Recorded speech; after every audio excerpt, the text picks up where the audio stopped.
kepada para pekerja terampil dan profesional, mereka yang memiliki skill ya. Tentu sektor pekerjaan informal ya, itu yang harus kita lebih tekan dan kita lebih mendorong pada sektor pekerjaan formal.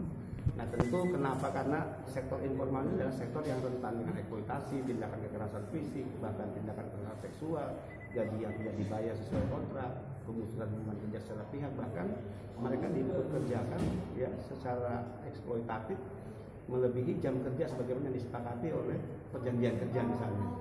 Nah, selain itu juga kita bagaimana memberikan penguatan keterampilan, keahlian, penguasaan bahasa kepada mereka, pengetahuan bagaimana mereka harus memahami undang-undang ketenagakerjaan di negara setempat, kultur dan budaya negara setempat mereka juga harus memahami. Nah, inilah yang sedang menjadi fokus dan program IDOL di BP2MI.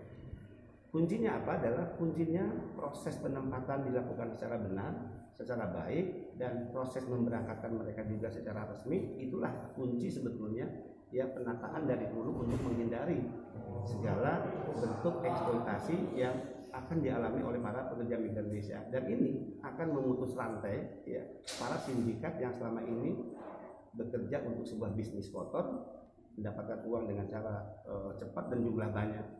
Selain tentu Satgas, selain tentu bagaimana kita memberikan edukasi, sosialisasi informasi yang masif kepada masyarakat, bahwa mencari ya informasi tentang pekerjaan, berangkat ke negara penempatan dengan cara resmi, itu semuanya bisa diupdate informasinya di website milik BP2MI.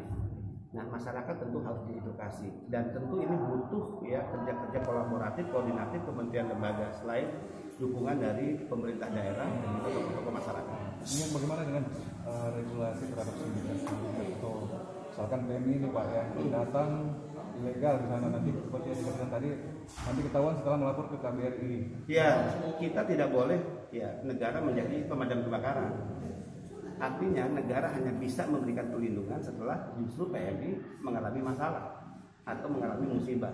Nah, justru untuk menghindari PMI mengalami ya tindakan-tindakan eksploitasi, kekerasan, segala bentuk ya upaya-upaya yang merendahkan harga diri, menghilangkan hak-hak yang harusnya dimiliki dan diterima oleh mereka sebagaimana perjanjian kerja, maka pembentukan Satgas, edukasi ya dan regulasi yang memberikan perlindungan utuh dari ujung rambut sampai ujung kaki sebagaimana yang diminta oleh Pak Jokowi, ini benar-benar menghadirkan negara. Selain bagaimana hukum harus bekerja untuk melakukan proses penegakan hukum, memberi efek jerah, efek kejut kepada para sindikat tadi.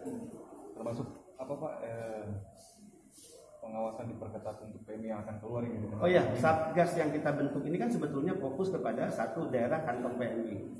Ya, kedua ya kepada daerah-daerah perbatasan. Ya, tiga negara penempatan itu sendiri.